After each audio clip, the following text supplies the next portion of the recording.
Hello and good morning. Welcome to I won't say it just yet, but the podcast Braintrust Networking. What we are is a long-term small business networking group that's been meeting every other week for 6+ years to discuss small business issues, problems, marketing, sales, that thing. Um, and over the last couple of months, we have decided to turn our networking breakfast and meetings into a podcast to help share the information that we're learning together to other entrepreneurs and small business owners to just provide some value. So today, right before we went on, I've been calling this Braintrust Networking the podcast, but 5 minutes ago I bought the domain, and the new podcast name will be. You guys hear my dogs? With the Brain Trust. So we're now going to call it With the Brain Trust, the podcast. And basically I think it just lets the group shine is what we are, is just, we'll all give value. So that's our new name. Today's topic with the Brain Trust, we'll be doing sales with the Brain Trust. So before we dive into it, though, I want to do a quick introduction of everybody so you see who's here. Let's start with David. Good morning, everybody. I am David with I'm Your Virtual Professional. I help my clients get found digitally. Thank you. Andy. Andy Nathan, Creative Smart Contractors. We take your property from meh to wow. Laura. Laura Levine, Geiger Promotions, for all of your branded swag and merch needs. Thank you. Corey. CF Financial, providing a range of financial services typically for small, medium-sized businesses, fractional interim CFO, budgeting, FP&A, and other kinds of sensitivity analysis. Thank you. Lita. Hi, Lita Buntings, Nimca Creations, professional photo manager. Spend time making memories, not managing them. Thank you. Rosetta. I am Rosetta Metz with Let Us Organize. We provide solutions to all your organizational needs. Let us organize your tomorrow so you can enjoy today. Ginny. Ginny Kanzioka, graphic designer and artist. I help clients to communicate who they are, what they do, and how they help their clients. Thank you. Brian or Lynn. Good morning, everyone. I'm Brian Martin with Bio One Chicago North, your friendly neighborhood crime scene and trauma scene cleanup, taking care of all your biohazard needs. Bio One, help first, business second. Thank you very much. And I am Michael Rattay, Creative Family Memories, video memoirs, family portraits, that kind of thing. So today, sales with the Brain Trust. The thing that being a visual person that popped into my head to think about this is that scene from Wolf of Wall Street and probably I'm sure one of all the other Wall Street movies too, where the manager pulls out the pen and he says, "Sell me this pen," and then the salesperson just starts talking and rambling, and that just kind of bothered me. Jenny. Well, with the Sandler training, I learned that when you're talking to a prospect, usually you have at least a rough idea of what they're looking to do. You use 3 pain statements that it kind of gives them an idea that you understand what their problems are. Everybody has pain. Nobody wants to talk about it, but they all want to get rid of it. And so that is what I thought was the biggest issue. I think because, we just assume we're like, okay, that's what we got to be, is the smooth talking person that just thinks up problems. But I think the real answer to the pen question is like, why do you need a pen? And because the way you answer that will totally debate, what benefits your pen actually has to solve people. So like, I know for me personally, like when clients are looking for pens, there's so many different follow-up questions to ask to that, because there's about 50,000 different, okay, maybe that's a slight exaggeration, but a lot of different variety when it comes to the pens out there. And so we kind of have to narrow it down. Do they want with a cap or without? Do they want retractable? Do they want gel ink or different color combinations. The ink have to be a specific color because some industries are only allowed to have the black or the blue ink. You can't do some of the fun colors that are offered out there. So it's not just as simple of a statement of just, hey, sell me this item, because there's so many follow-up questions, or as you were kind of saying, some of those pain points of like, well, what do you need this pen to do for you before we can really answer the rest of those questions, or suggest the best solution for that question. Well, and I also think the more we get our clients talking, like if we're just sitting there spewing information like, oh, I can do this, I can do this, I can do this, that's not getting to the root of their issues, their problems, their pain points. But I also think it's really hard when you're a business owner to allow those conversations to unfold, because we do offer so much and we want to say, hey, I'm here, I can fix your problems. Yeah, I know when to both of Laura and Lita, what you guys were saying, when I go into a client, I'm pretty quiet because I am just asking a couple questions and then I am just listening, because a lot of times all I have to do is start them off and they're going to tell me, kind of like Laura, what you're talking about, like, I don't know what kind of pen. They'll eventually start telling you, well, every time I get a pen, it never works, from when I get my name on it. But I'm always asking them a few questions and then I am just listening to all of their pain points and listening to what it is that they're looking for. And then hopefully I can come back, and then it's not a sales pitch. It's just basically how I can solve their problems. Solve that. David, jump in. I think rather than thinking of it as sales, kind of going back to what everybody was just saying, it's more asking questions and it's listening. And if you're an active listener and you're listening with people and you ask the right questions and people tell you what their pain points are, they're going to tell you why they're upset. And they're going to tell you what they need. One of my clients said to me, my website is not being found. I spent X dollars on a website and it's not getting found any place at all. And he's like, and his question to me was, how could you fix that? And then because he asked, because I said to him, I was referred to him. I said, I got, your name and number. Somebody, so-and-so told me to call you and said, you need help. How could I help you? And then he went on for 10 minutes telling me how bad his website was performing and what he needed. And then I explained to him how I could help him. But I think if you listen to people, that's really the beginning of it. It's kind of, don't go in there with, it helps to have a fancy PowerPoint if they ask you to do a presentation. But if not, asking the questions of how you could help them, or what, going to what Ginny said from her, Sanders training. It's all about asking and listening and then telling them how you're going to fix their problem. But if you just go in there doing the hard sell, you just wasted their time and your time. Nobody wants the hard sell, in my opinion. The other thing we learned in Sandler is if they say no, no is okay.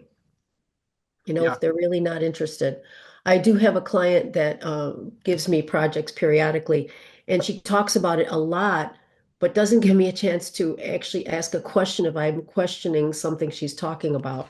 And so that makes it a little more difficult for me to do her project. But, you kind of have to sort of take some notes and come back to that when you have a chance.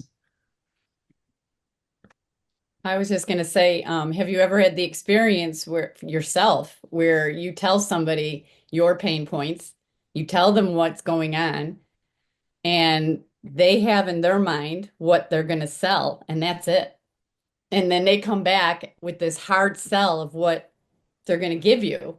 And right whenever that happens, I'm done. Thank you for wasting my time, because I don't want to talk to them anymore. That's the kind of pitch that makes people hate salespeople. Yeah, You're exactly right. Sure. Exactly. Yeah. When they're not listening and they're telling you what you need, then that's not the right pitch ever. Right. Yeah, and I think that if it's a big purchase, people need to kind of marinate on it for a while. And I've had clients come back to me a year, 2 years after our initial conversation, and they're like, I've been thinking about you. I'm like, well, okay. So, I mean, if we don't hard sell, and we don't push them away, and we ask the right questions, and we plant those seeds, they'll reach back out when they're ready. Because some of the things we offer, I mean, not selling a pen, but if you're selling 1,000 pens, I mean, it changes the trajectory of that sales conversation. Andy, jump in, and then I got something. So, I mean, by the way, Rosetta, I had somebody tell me yesterday, and they're like, they called me up, and they're a private lender, and we work with private lenders all the time. So I had some questions. He said, I'm gonna get you the lowest rate possible, and I'm like, well, rate's important, but it's not the most important thing for us. And I specifically said this to him, and then he continued to sell me on rate, and I'm like, look, part of this is I need to know how much the down payment is. How fast can you also act? Because that's more important. Because if we're doing a project, like there was a deal we had to do where we had to close in 2 weeks, and we actually ended up getting the financing after we closed because we purchased it in cash and refinanced later. Like if you could do that in 2 weeks, that's more important. Or if we don't have to put down as much money, that's important also. Like the rate is important, but it's not the only thing. And he's like, well, I don't do equity. I just do rate. I'm like, but here's how I could save you money on your rate, and I could save you 2 or 3% over the other guys. I'm like, you're not listening to me. It's like that's not the most important thing. And that goes to what David's saying about asking the right questions and thinking about it. He's talking about how he monitors the entire market for rate, but he's not monitoring it for what works. So Lita, Or works for you. Lita, when I was doing mortgages like 20 years ago, one of the managers, because at mortgages, refinancing, that's always a big thing. And one of the managers, he's like, we always have deadlines, but like those people are living their lives, like things are just like kids getting sick, like just so many different things happen. Like we have our own internal deadline, but people have their own lives with like a billion other distractions. And, like it's so everyone just can get easily bounced off course. And so, yeah, just leaving people with just being friendly and helpful, and they'll come back when they're ready, or they'll even refer those people. That's the weirdest thing. That's my life. I mean, basically with my clients. But that's also the kind of purchaser I am. I think things through. I need a new computer. I needed it. It still took me a year to build up the confidence to custom build my machine and set aside the money. I needed it like a year ago, but it still took me a long time. So if that's the kind of purchaser I am, then it's okay if my clients also kind of like marinate on it. Well, I think also, I was in a webinar a couple of weeks ago, and they were talking about different price points where how quickly people pull the trigger, and both from a B2C and a B2B. And in the B2B, up to $100, people will pull that trigger a lot quicker than in the B2C. And then, as it gets above $100, they showed a slide which had the amount of time from before people pull the trigger and make the purchase or don't make the purchase, what happens. But then it comes back to staying in touch with people, and don't spam people, but once a month sending out a friendly reminder to a friendly informational piece to a segmented list email wise. That also helps the process. And if you listen to people during the sales process, when you send out the emails, you're sending out the right type of email to them. You're not sending out, if you're having a sporting good company, let's say, you're not sending out scarves and skis to people who live in California in January. You're sending out something that's more appropriate. So the listening, it all goes back to listening, I think. Well, what's funny too is like sales and marketing are just so like, I mean, because you're basically hinting at marketing stuff too, right? I mean, it's like sending emails is technically, it's like part of a sales follow-up, but it could be part of the marketing social media like ecosphere. So it's like, I think I we could easily take that as like a new road, but I just wanted to like at least reference because I think it's important for every like sales and marketing and small business person to just realize that those are part of your same like wheel, right? Like so that's why it's important to understand the sales. And I wrote it in our email, but the most important thing with answering these questions that people like they give to you that turns into your marketing content. And so I think if you're talking to people and they're giving you stuff that like they're struggling with, you need to be writing that down to like then think about giving that to other people, because then it just perpetuates the cycle. Yeah, I think and another sometimes there's one more thing I was gonna. Oh, go ahead, Corey. Corey. Thanks. I think just one thing to also think about is like the nature of your business. And I think to the point that David made about price points, because the relationships you have could be either transactional or maybe even transformational. And I think sometimes, if they're buying, you have a certain price point, they're going to just buy your thing once. Okay. But if it's like, there's a good chance you offer services that they may want to come back for, how you approach your approach with them might need to be customized in such a way that like, you kind of wanted someone open ended because a lot of ways you always want to build relationships, of course, but like some of them, they might need you for just a specific cycle or specific purchase. And I think again, like I found that at times, like just how you approach them and how the nature of the tenor of the conversation you have too. To jump in on that's kind of what was going in my head, Corey, was that I've had experiences where I've gone to, say, a network. When you talk about, David was talking about business to business. So I went to couple networking events, and they must give certain people, like all the people that have been there, you get the list of who was there. And then I get these emails. I've never met them, never had a conversation with them, but they're like, "Oh, it was so great, Rosetta, to talk with you the other day at the blah blah blah event." And I'm known, Laura knows this, I'm known for signing up for these events and then I ghost it. Okay. So I don't even go. So I'm getting this great email saying, "Oh, I'm so glad that we got together and talked, and I'm really looking forward to helping you with your marketing needs." It's like, delete. It's like, but why do that? Like, why pretend you had this great conversation? Because now you just lost me forever. So anyway, When you that's go to just another Northside thing. Things like person- that bother me. When you go Like to that- Northside Networking, CJ always sends out a list of all the attendees, but he always tells them, don't just spam everybody, because people don't appreciate that. Yeah. Some will do it anyway, so just delete it if you're not interested. But yeah, I But- think that's kind of rude. But I personally. think that the person who sends out those emails, like that Rosetta does, signs up for, had they sent out an email to Rosetta saying, "Sorry, I didn't get to meet you," or "Sorry, I didn't see you," Yeah. or Exactly. something, that would have got your attention, and you might not have hit delete, because they Yeah. would have actually had, like, I know that when I used to do a ton of networking events, I had different emails that I sent out to different people based on conversations. If I thought, okay, nice person, never going to do business with them, not going to be a power partner with them, I just sent them a generic whatever that said reminding them who I was. So I had another touch and was like, never, and I'll add you to my email list and whatever. And then there were the people that I actually had real conversations with, and I would write on the back of their business card what I talked to them about and follow up with them on that.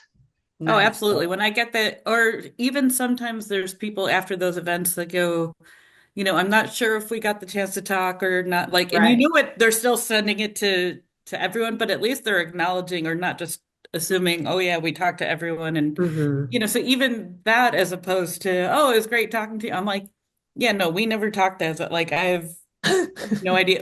And like you said, Rosetta, especially if you don't wind up going to the event, you're 100% sure you never talked to that person. And it just seems false memories. You're like, what do you? Yeah. We didn't have You're a good time. What gaslighting me. Yeah, and it just seems so fake too. And it's like, Right. okay, those are the people that, what, do they have to hit like a quota of how many emails they send out per day or something like that? So it just still send it, an honest it just email makes like it you seem just said. so forced as opposed to truly trying to build those relationships and, Right. and connections, because that's truly how we separate ourselves from our competition, because there's, we all probably know people that do the same things we do somewhere else, but like, Yeah. why should I go with you as opposed to the person that I meet at the next? It's because we've built that relationship and honesty and trust, and you're buying that. It's not the product itself that you're buying from that person. You're buying from that person. Right. And so that's where you really need to build up that level of communication and trust. And if you just make it seem like you're best friends with everyone that you've met, when you really haven't even met them, it's like, well, if Right. you're not being great about this, like I don't know that the rest of your work ethic or Yeah, or what's up? fish and Yeah. say, yeah, so something's very fishy, and I don't like fish, so yeah. Well, that's just, I mean, like, there's a huge difference between sales, marketing, and business development. I mean, we could do a whole session on business development, which is kind of where we're going right now. I mean, like, some people are great at sales, but terrible at business development. So, That's good. So that's before we dive into like 4 but hours. to go back to Um, what Laura was saying, we're all entrepreneurs, solopreneurs, and when you're dealing with us, you're dealing with us as a personality. And so that's what's very important when you're making that client contact. That's how they're going to decide whether or not to work with you. Does anyone else? That's perfect. Does anyone have other final thoughts on like summing this up? I don't have a final thought, but I was just kind of curious everyone's thoughts on price, because I know we constantly run into the fact, like as a contractor, we're not the cheapest price, and I'm okay with that. But I mean, I'm just kind of curious how people respond to it, because I always find that the most interesting thing of sales. That might open up another 2-hour topic, so I apologize Yeah. about that. Just wrapping up. Yeah. No, that's a Yeah, that's Sandler a has an answer for that too. that's a tough. Yeah, that's almost like a big question because I almost feel like it ties almost exclusively to like marketing. And if you can like, if your marketing can be elevated or whatever, then you can at least pitch that or Yeah. you know what I'm saying. So like but yeah, I think it's still go ahead, Dave. I had a prospective client that became a client that said to me, when they asked what I charge, I told them. And then he's like, well, I've been paying half of that. And why should I pay you what you're asking? I said, you don't have to. You could keep paying what you've been paying, but you're not getting found on the search results pages. How much are you losing by not getting found? And so it's and I think, it's very simple also we could go across the board, whether it's Andy with building something and, he could say, how much is it worth knowing that your electrical system was done by a licensed electrician? Or having Laura say, what is it worth knowing that your gifts are going to get delivered 2 weeks before Christmas? And, go down the line. Anybody, we all could, there's a value to having a quality product. And when the person thought about it, and he's like, I hear you.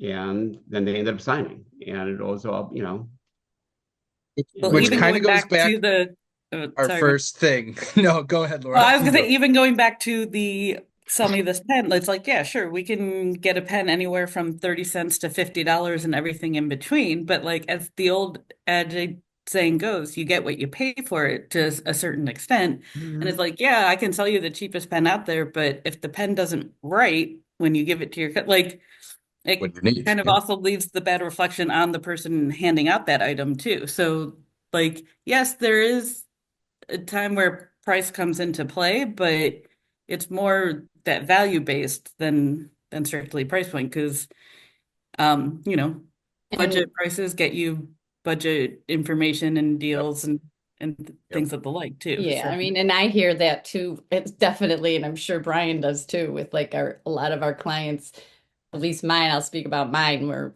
they'll say, oh, I can't afford it. But every time you're working with them, they're getting 20 boxes of but you can't afford not Amazon to back either. packages, or they just came back from their trip, or they, so you have to show them the value. Yeah. And that's exactly they what I was see the about to say. value Yeah. they're going to pay you. That's kind of how I look at it. If you go in confidently with your pricing, and there will be people who will say no, and you have to be willing to accept no as an answer. But if you know what you're doing, you ask the right questions, you establish a trustful relationship with people, and then you tell them why your value is worth that price. You're right, Lita. 9 out of 10 times they're going to end up paying. Whether it's tomorrow, we're going to start tomorrow, or whether it comes a month or 6 months down the road when they say, okay, yeah, I've got the finances now, let's do this. You leave the right impression with them, they'll remember you and they'll come back. I agree. I think both of those or all those points were amazing. And I wanted to kind of end on that because I think they're all we could go. So these are all very important topics. I think one of the most important things, it's a cycle, right? I think there was like multiple touch points. You are with someone, like, do not expect, we used to call it the one call close. I mean, it's like 10, you need to talk to someone like 10 times. So like, you got to be cool 10 times or 5 times or whatever. So if you put that in your mind, then you're not going to rush people on the first call. You got to be an active listener. I think you got to ask questions, which I think, Andy, this kind of goes to, I think people will always walk away. People will always just say no regardless. But if you ask a bunch of questions so you understand why they're looking for the new you, then you can at least use that in your value proposition of like, well, you were upset that no one called you back. You want staff? We have staff. You got to pay for staff though. Like, what do you want? So I think that's Ginny's point too. If you got to ask enough questions so you understand 3 pain points, right? Like that's the math. How many questions until you understand 3 true pain points from somebody? And then once you understand those, if you can be the benefit for any one of those, then that's a sale. Otherwise, you're just convincing people and gaslighting and whatever. So, but thanks everyone. That was a great discussion. So this was Sales with the Braintrust, episode number 5 / episode number 1 with the new name. But thank you everybody, and we'll see you in a couple weeks. Bye. Bye. Bye. Bye, guys.